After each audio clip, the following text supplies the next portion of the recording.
এই রমজান আল্লাহ তাআলা ফরজ করেছেন যে আয়াতের মাধ্যমে, ওই আয়াতেই রমজানের কি উদ্দেশ্য, দীর্ঘ 1 মাস রোজা রাখার কি উদ্দেশ্য, এই উদ্দেশ্য আল্লাহ তাআলা নিজেই বর্ণনা করে দিয়েছেন। ইয়া আইয়ুহাল্লাযীনা আমানু ইয়া আইয়ুহাল্লাযীনা আমানু কুতিবা আলাইকুমুস সিয়াম কামা কুতিবা আলাল্লাযীনা মিন ক্বাবলিকুম লাআল্লাকুম তাত্তাকুন। আল্লাহ রাব্বুল আলামিন বলেন, ও দুনিয়ার ঈমানদাররা শোনো, কুতিবা আলাইকুমুস সিয়াম, তোমাদের উপর আমি আল্লাহ তাআলা রোজাকে ফরজ করেছি। রোজাকে তোমাদের জন্য লিখে দেওয়া হয়েছে, ফরজ করে দেওয়া হয়েছে। শুধু তোমাদের উপরই ফরজ করে দেওয়া হয় নাই, কামা কুতিবা আলাল্লাযীনা মিন ক্বাবলিকুম লাআল্লাকুম তাত্তাকুন, তোমাদের পূর্ববর্তী যত উম্মত ছিল সমস্ত উম্মতদের জন্য তোমাদের মতই রোজা ফরজ ছিল। পূর্ববর্তী উম্মতদের উপর রোজা ফরজ ছিল এবং তোমাদের উপর রোজা ফরজ করা হয়েছে। উদ্দেশ্য কি, লাভ কি, কারণ কি? আল্লাহ তাআলা বলেন লাআল্লাকুম তাত্তাকুন, যাতে করে তোমরা সবাই মুত্তাকি হতে পারো, আমি আল্লাহ তাআলার ভয় ভিতরে লালন পালন করতে পারো। জীবনের প্রতিটা সেক্টরে, প্রতিটা মুহূর্তে যেন আমি আল্লাহ তাআলার ভয় নিয়ে গুনাহ থেকে বাঁচতে পারো, এই জন্যই তোমাদের উপর রোজাকে ফরজ করা হয়েছে। তাহলে রোজার সর্বপ্রথম শিক্ষা কি? তাকওয়ার শিক্ষা, আল্লাহর ভয়ের শিক্ষা। আমরা এই 1 মাস, দীর্ঘ 1 মাস আমরা আল্লাহ তাআলার তাকওয়া আর ভয়কে আমাদের অন্তরে অনুশীলন করি। কথা ঠিক না ভাই? ঠিক। তাকওয়ার অনুশীলন করি। কারণ আপনি দেখবেন ইফতারের আগ মুহূর্তে, ইফতার সামনে নিয়ে আপনি বসছেন, আপনার ঘরের ভিতরে বসছেন বা যেখানেই বসছেন, ইফতার সামনে নিয়ে বসছেন, হরেক রকম খাবার, ভিতরে কঠিন পিপাসা, বিভিন্ন রকমের পানীয় শরবত আপনার সামনে আছে, কিন্তু আজান দেওয়ার 1 মিনিট আগ পর্যন্ত আপনি খান না। কার ভয়ে? সবাই বলেন, কার ভয়ে? আল্লাহর ভয়ে। আপনি যখন ওযু করতেছিলেন, ওযু করার সময় আপনি যখন মুখে পানি নিয়েছেন, ঠান্ডা পানি মুখে নেওয়ার সাথে সাথে মনে চায় একটা ঢোক পানি খেয়ে ফেলি। কথা ঠিক না বে ঠিক? মনে চায়, অন্তরে চায়, কিন্তু এরপরও আপনি ডুব গেলে পানিটা পান করেন না। কারণ কার ভয়? আল্লাহর ভয়। ঘরের ভিতরে আছেন, কোনো মানুষ নাই, আপনার ফ্রিজে হরেক রকম সুন্দর সুন্দর খাবার, ঘরের ভিতরে অনেক রকম সুন্দর সুন্দর খাবার, খাইতে মনে চায়, কেউ দেখবে না। আপনি যদি খান, কোনো মানুষ আপনাকে দেখবে না। ইচ্ছা করলে ঘরের ভিতরে দরজা লাগায় খাইতে পারেন, কিন্তু এরপরও সারাদিন না খেয়ে কষ্ট সহ্য করেন। কার জন্য? কার ভয়ে? আল্লাহর ভয়ে। এভাবে 1 দিন আর 2 দিন নয়, দীর্ঘ 1 মাস পর্যন্ত আপনি আপনার অন্তরের মধ্যে আল্লাহর ভয়ের অনুশীলন করেন, আল্লাহর ভয় লালন পালন করেন। রমজান আমাদেরকে এটা শিক্ষা দিচ্ছে, 1 মাস যেরকম নাকি তুমি তোমার অন্তরের মধ্যে আল্লাহর ভয়কে লালন পালন কইরা আল্লাহ তাআলার হুকুমগুলো পালন করেছো, মানুষকে ফাঁকি দিয়ে, আল্লাহ তাআলাকে ফাঁকি দিয়ে কখনো কোনো পানি পান করো নাই, কোনো খাবার খাও নাই। আগামী 11 মাস আল্লাহ তাআলার ভয় তোমার অন্তরে লালন কইরা সর্বপ্রকার গুনাহ খাতা থেকে তুমি দূরে থাকবা। এটা রমজানের শিক্ষা। 1 মাস যেরকম নাকি সমস্ত প্রকার অপরাধ থেকে সবসময় মনের ভিতরে এই ভয় ছিল যে কেউ না দেখলো, যিনি দেখবেন তিনি কে? আল্লাহ। আল্লাহ তাআলা তো দেখতেছেন, এই জন্য আপনি কি করেন না? কোনো খান না, পান করেন না, কারণ আল্লাহ তাআলা দেখতেছেন। এই ভয়টা যেন আপনি আগামী 11 মাস পর্যন্ত আপনার অন্তরে লালন পালন করে সর্বপ্রকার গুনাহ থেকে, অপরাধ থেকে আপনি বিরত থাকেন। এটাই রমজান আমাদেরকে শিক্ষা দেয়। এটার নামই তাকওয়া। হযরত ওমর ইবনে খাত্তাব রাদিয়াল্লাহু তাআলা আনহু হযরতে কাব ইবনে আহবাব রাদিয়াল্লাহু তাআলা আনহুকে জিজ্ঞেস করলেন, হে উবাই ইবনে কাব, বলেন তো তাকওয়া কাকে বলা হয়? আমাকে একটু শিখান, আল্লাহর ভয় কাকে বলা হয়? হযরত উবাই ইবনে কাব রাদিয়াল্লাহু তাআলা আনহু আমিরুল মুমিনিন ওমর রাদিয়াল্লাহু তাআলা আনহুকে বলতেছেন, খলিফাতুল মুসলিমিন, আপনি কি কখনো যুদ্ধের ময়দানে জঙ্গল দিয়া, কাটাকেরা পথ দিয়ে কখনো পথ অতিক্রম করছেন, এমন পথ দিয়ে আপনি রাস্তা অতিক্রম করছেন, গেছেন যে পথের চারদিকে শুধু কাটা আর কাটা। হযরত ওমর রাদিয়াল্লাহু তাআলা বলেন, হ্যাঁ, আমি তো এমন রাস্তা দিয়ে অনেক যুদ্ধের ময়দানে গিয়েছি, যেতে হয়েছে, যেখানে চারদিকে শুধু কাটা আর কাটা, জঙ্গলের ভিতর দিয়ে আমরা রাস্তা অতিক্রম করেছি।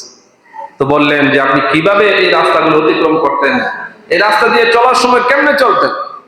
তো ওমর রাদিয়াল্লাহু তাআলা বলেন, এই রাস্তা দিয়ে যখন যাইতাম তখন অত্যন্ত সতর্কতার সাথে, যাতে করে আমার শরীরে কোনো কাঁটা বিদ্ধ না হয়, কাপড়ের মধ্যে কোনো কাঁটা লেগে কাপড় ছিঁড়ে না যায়, এই জন্য সতর্কতার সাথে কাপড় গুছিয়ে প্রতিটা পদক্ষেপ সতর্কতার সাথে ফেলতাম এবং সামনে আগাইতাম।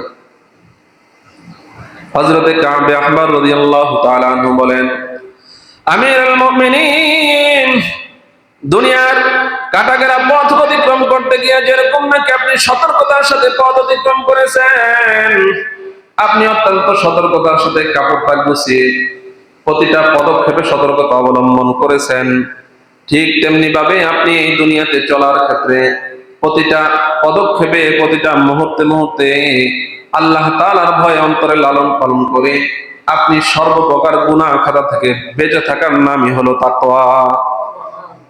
কাটাগেরা পথ অতিক্রম করার সময় যেরকম নাকি কাটার ভয়ে সবসময় নিজেকে গুছায় রাখতেন, সতর্ক থাকতেন, ঠিক তেমনি ভাবে দুনিয়াতে চলার সময় সবসময় আল্লাহর ভয়কে অন্তরের মধ্যে স্থান দিয়ে এই সতর্কতার সাথে পদক্ষেপ ফেলানো, সতর্কতার সাথে চলার নামই হলো তাকওয়া।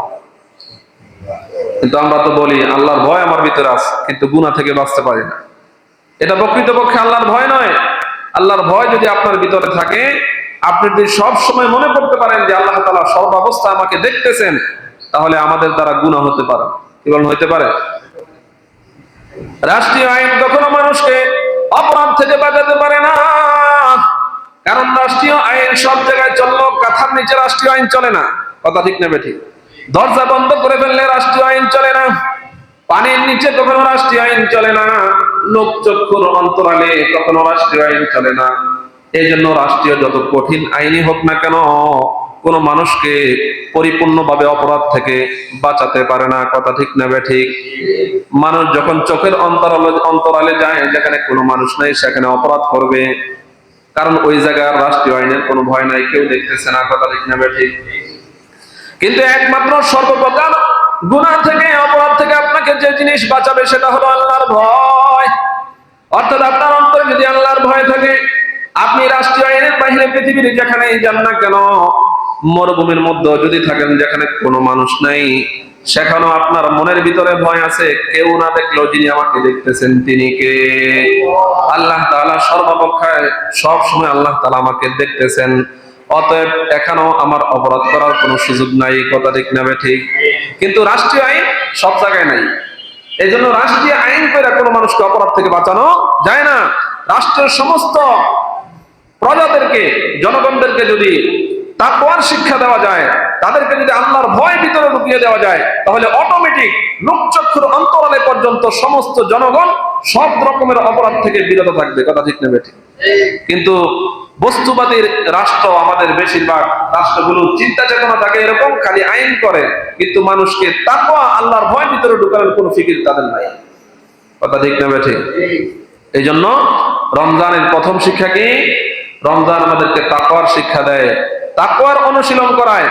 এবং আল্লাহ তাআলা বলেন, ইন্না আকরামাকুম ইনদাল্লাহি আতকাকুম, আমি আল্লাহ তাআলার কাছে তোমাদের মধ্যে সবচেয়ে শ্রেষ্ঠ, সবচেয়ে উত্তম, সবচেয়ে সম্মানিত মানুষ হলো যে সবচেয়ে বেশি মুত্তাকি, সবচেয়ে বেশি যে আমি আল্লাহ তাআলাকে ভয় করে, সেই হলো আমার কাছে সবচেয়ে বেশি সম্মানিত। সুবহানাল্লাহ।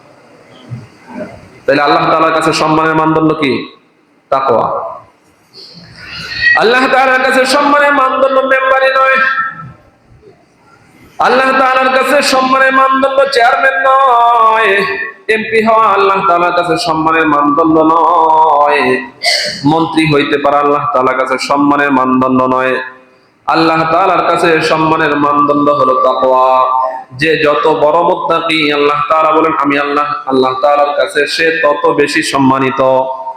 এই জন্য মুত্তাকি হওয়ার দরকার আছে না নাই? আল্লাহ তাআলা বলেন, ইয়া আইয়ুহান নাস, ইয়া আইয়ুহান নাস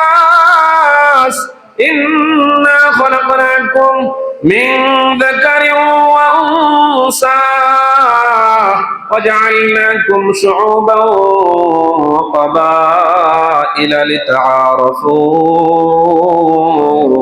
إن أكرمكم عند الله أتقاكم আল্লাহ তাআলা বলেন দুনিয়ার মানুষ আমি তোমাদেরকে খলাকনাকুম মিন যাকারিন ওয়া উনসা তোমাদেরকে পুরুষ এবং মহিলা রূপে সৃষ্টি করেছি পুরুষ এবং মহিলা থেকে তোমাদেরকে আমি বানিয়েছি তোমাদেরকে কাউকে নারী বানাইছি কাউকে পুরুষ বানাইছি কেউ নারী হইতে পারা কেউ পুরুষ হইতে পারা এগুলো সম্মানের মানদণ্ড না কথা ঠিক না বেঠিক আমি পুরুষ এইজন্য আমি আলাদা সম্মানিত বিষয়টা কি এমন ওয়াজআলনাকুম শুউবান ওয়া ক্বাবাইলা লিতাআরাফু আল্লাহ তাআলা বলেন আমি তোমাদেরকে বিভিন্ন গোত্রে গোত্রে ভাগ করেছি বিভিন্ন এলাকায় এলাকায় ভাগ করেছি তোমাদেরকে থানা দিছি জেলা দিছি বিভাগ দিছি এলাকার নাম দিছি তোমার নিজের নাম দিছি বাবার নাম দিছি এগুলো একটাও কিন্তু সম্মানের মানদণ্ড না কথা ঠিক না বেঠিক কিন্তু আমরা এগুলোকে সম্মানের মানদণ্ড মনে করি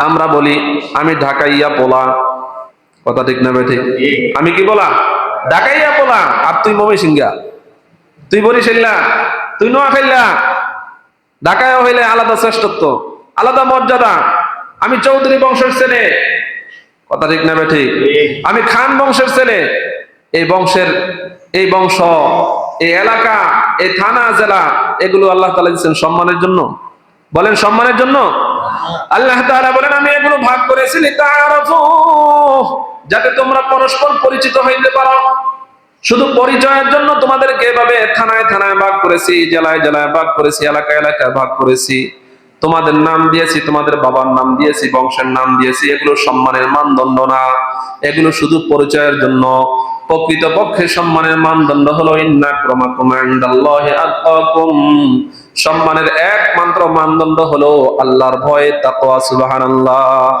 তাকওয়া যার ভিতরে যত বেশি সেই প্রকৃতপক্ষে সম্মানিত যে আল্লাহর ভয় ভিতরে লালন কইরা গুনাহ খাতা থেকে অপরাধ থেকে বিরত থাকতে পারে সেই হলো প্রকৃতপক্ষে আল্লাহ তাআলার কাছে সম্মান সুবহানাল্লাহ এইজন্য রমজান আমাদেরকে এই তাকওয়ার শিক্ষা দেয় রমজান আমাদেরকে তাকওয়ার অনুশীলন করা এক মাস যাতে করে আগামী 11 মাস আমরা এই তাকওয়া ভিতরে লালন করে সর্বপ্রকার গুনাহ খাতা থেকে বিরত থাকতে পারি কথা ঠিক না বেঠিক কিন্তু এই শিক্ষা কি আমরা রমজান থেকে নেই বলেন রমজান থেকে এই শিক্ষা আমরা গ্রহণ করি রমজান শেষ বাস আমাদের আগের যেই সেই কথা ঠিক না বেঠিক রমজান শেষ সব শেষ আবার আগের জায়গায় ফিরে যাই ফোংনামি ইতরামি শুরু হয়ে যাবে আগের মতো কথা ঠিক না বেঠিক এ তাকওয়া শেষ টিভি দেখা শুরু দেখবেন শয়তান তো এখন বন্দী ঠিক না কিন্তু ঈদের আগে দিয়া শয়তান আবার কিছু মানুষের খেলাফত দিয়া যায় না